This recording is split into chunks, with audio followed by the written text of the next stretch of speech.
Hello guys, मेरा नाम अभिषेक है। आप सबका स्वागत है मेरे चैनल वर्ड ऑफ स्टोरीज में। आज फिर से लेके आया हूँ आपके लिए एक और नई स्टोरी। आज लेट हो गया था भाई उठने में, बिकॉज आज संडे है तो आज लेट स्टोरी बना रहा हूँ मैं। बट आज की जो स्टोरी है काफ़ी ज़्यादा इंटरेस्टिंग है, बिकॉज आज की जो स्टोरी होने वाली है वो एक भूतिया हवेली के बारे में होने वाली है। उसमें क्या क्या होता है क्या नहीं होता वो सब चीज़ें मैं आज आपको बताने वाला हूँ। तो बिल्कुल भी स्किप मत करना वीडियो को लाइक करना, चैनल को सब्सक्राइब करना, बेल आइकन जरूर दबाना, अपने भाई को इंस्टाग्राम पे फॉलो कर लेना।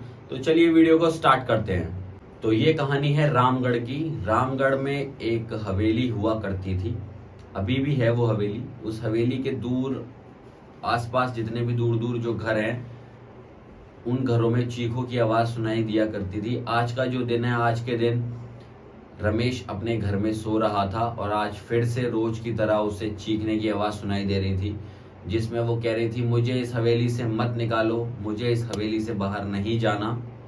और उसके बाद थोड़ी देर गैप के बाद एक और चीखने की आवाज आती है, जिसमें मौत भी घुली हुई होती है। पता चलता है कि कोई आदमी मरा है, उससे पहले जो चीख निकलती है वो चीख निकल रही है। और ये स्टोरी जानने के लिए आपको चलना होगा कुछ साल पीछे, लेकिन उससे पहले मैं आपको बता देता हूँ कि उस हवेली में क्या क्या होता रहता था। उस हवेली के आसपास जितने भी लोग रहते थे उन सबको पता था कि वहां से रोज चीखने चिल्लाने की आवाज आती है, क्योंकि वो जो हवेली थी उस हवेली में आए दिन मौतें होती रहती थी। कभी कोई मरता ही रहता था, चाहे बच्चा हो, बूढ़ा हो, जवान हो, कोई ना कोई उस हवेली से मर के ही बाहर निकल रहा होता था। एक वो शापित हवेली थी।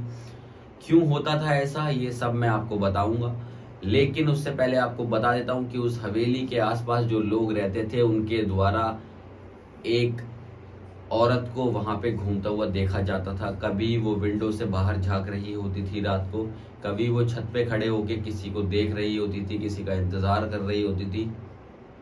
और ये मनगढ़ंत कहानी नहीं है, लोगों ने बकायदा अपनी नजरों से उसे देखा हुआ था।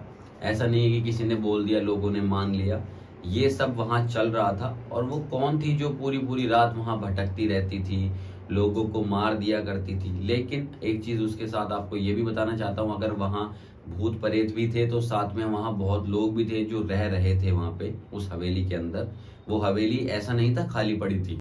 इस बात को जानने के लिए आपको ये जानना होगा कि कौन थी वो औरत जो उस हवेली के अंदर घूम रही थी और कैसे वो उस हवेली के अंदर इस तरीके से घूमने लगी। बट जो भी लोग उस हवेली के आसपास जाते थे उन सबको इतना डर लगता था। रोज ही वहां चीखने चिल्लाने की आवाजें आया करती थी, जैसा कि आपको बताया। और रोज 2-4 दिन के अंदर अंदर कभी कोई वहां पे मर रहा था। तो ये सीन था क्या? यह सीन ऐसा था कि रामिया बाई करके एक नाचने वाली हुआ करती थी, जो कि उस हवेली में नाचने आया करती थी। दूर दूर के राजकुमार उसके प्यार में पागल थे। उसकी पायल की छनकार और उसके हुस्न की जो नजाकतें और सब चीजें थी, उसको देख के लोग उसको पागल हो जाते थे। उसे ऐसे देखते थे लोग जैसे कि उसे खा ही जाएंगे, वो उतनी सुंदर थी देखने में। दूर दूर के राजकुमार उसको देखने आया करते थे, उसके नाच को, नृत्य को। ऐसे ही 2 भाई थे जो उसके प्यार में पागल हो गए थे। अब वो भाई ऐसे इतने प्यारे, एक दूसरे से इतना प्यार करते थे, इतने अच्छे भाई थे वो, लेकिन उसके प्यार के चक्कर में वो लोग आपस में ही लड़ बैठे। उसके सामने क्या रिश्ते और क्या नाते। जब रामाबाई नाचना शुरू किया करती थी तो रिश्ते नाते सब टूट जाया करते थे। उसके लिए माँ बाप भाई बहन सब आपस में लड़ लिया करते थे, वो ऐसी थी। तो ऐसे ही ये दोनों भाई थे, रामाबाई के ऊपर दोनों भाइयों में लड़ाई हो गई थी। और दोनों भाई ये कह रहे थे कि रामाबाई मेरी है, रामाबाई मेरी है। तो रामाबाई बीच बचाव करने के लिए लड़ाई की, उनके बीच में आई। और एक भाई जब दूसरे भाई के खंजर मार रहा था तो वो खंजर रामाबाई के सीने में गड़ गया। जैसे ही वो सीने में रामाबाई के खंजर गड़ा, रामाबाई की सांसें धीरे धीरे हल्की होती रही और वो मौत की गोद में सोती रही। उसकी मौत के गोद में सोने के बाद वो दोनों भाई तो उसे भूल गए जिससे वो इतना प्यार करते थे। लेकिन रामाबाई उस हवेली से कभी जाना नहीं चाहती थी, लेकिन उन लोगों ने उसे मार दिया था तो वो वहां भटकती रह गई थी। उसके बाद उस हवेली में जो भी लोग रहा करते थे, सबसे पहले वहां गुप्ता परिवार रहा करता था। बहुत बड़ा परिवार था वो गुप्ता परिवार, 200 साल पुरानी ये कहानी है। लेकिन जब से वो मरी थी रामाबाई, रोज लोगों को वो अपने उसी हवेली में दिखाई दिया करती थी, कभी छत पे, कभी विंडो के पास, कभी उसकी पायल की छनकार सुनाया दिया करती थी। या फिर जिस कमरे में वो नाचा करती थी उस कमरे के अंदर उसके डांस करने की आवाजें आया करती थी, वो सब चीजें। फिर एक एक करके गुप्ता परिवार से लोग मरने शुरू हुए।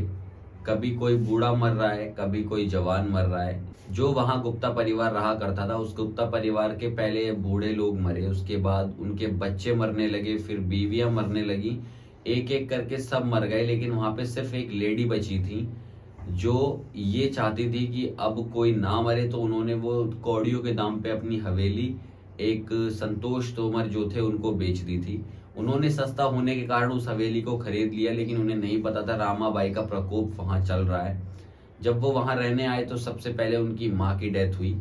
माँ की डेथ होने के बाद उसके बाद उनके दोनों बच्चों की डेथ हो गई, और फिर जब उनके बच्चों की डेथ हुई तो उसके बाद उनकी बीवी भी मर गई।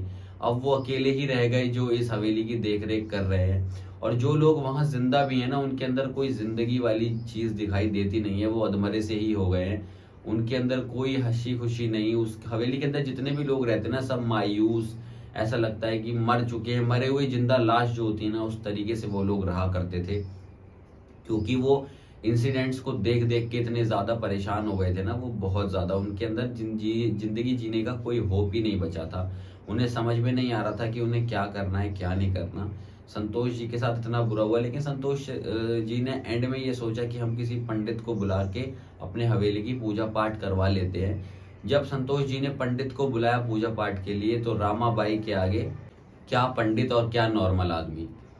रामाबाई ने पंडित को भी मार दिया, और पंडित की लाश भी वहां ऐसी पड़ी रही, सड़ती रही, उसे भी कोई नहीं उठाने आया, ना कोई पूछने आया। रामाबाई का प्रकोप ऐसे ही चलता रहा, और रोज सुबह शाम वो मतलब अंधेरा होने के बाद दिखाई दिया करती थी लोगों को, नाचती हुई, कभी छत पे घूमती हुई जैसे किसी का इंतजार कर रही है। ऐसे ही चलता रहा। रामाबाई आज भी ढूंढती हैं कि कोई उन्हें वहां से मुक्त कराए, लेकिन मुक्त कराने के लिए भी तो पंडित जी की ही जरूरत पड़ती है मेरे हिसाब से। और उन लोगों को भी उन्होंने मार ही दिया था, कोई भी नहीं छोड़ा है। अब वो यही कहती थी रामाबाई, जिन भी लोगों को उनकी आवाज आती थी, कि ये हवेली मेरी है और मैं यहाँ हमेशा रहूंगी, तुम लोग यहाँ से चले जाओ। जो भी लोग वहां रहते थे उन लोगों से वो ऐसा कहा करती थी कि मेरी हवेली है, तुम लोग यहाँ से चले जाओ। फिर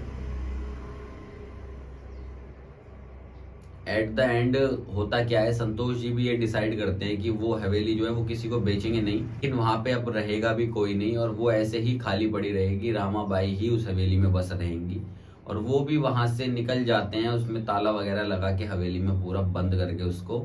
और वो भी बाहर एक हवेली के पास ही छोटा सा घर ले लेते हैं, वहीं अकेले रहने लगते हैं, अपना खाना वाना बनाते हैं और अपना अकेले ही रहते हैं, अपनी जिंदगी व्यतीत करने का प्रयास कर रहे होते हैं जब तक भी वो जिंदा हैं। तो यही थी एक स्टोरी रामाबाई की। अगर ये वीडियो आपको अच्छी लगी हो तो वीडियो ज़रूर लाइक करना, और चैनल को ज़रूर सब्सक्राइब करना, अपने भाई को इंस्टाग्राम पे फॉलो करना। मैं मिलूंगा आपसे इससे नेक्स्ट वीडियो में, तब तक के लिए हंसते रहें, खुश रहें, मस्त रहें, और अपने भाई की वीडियो देखते रहें। Bye bye.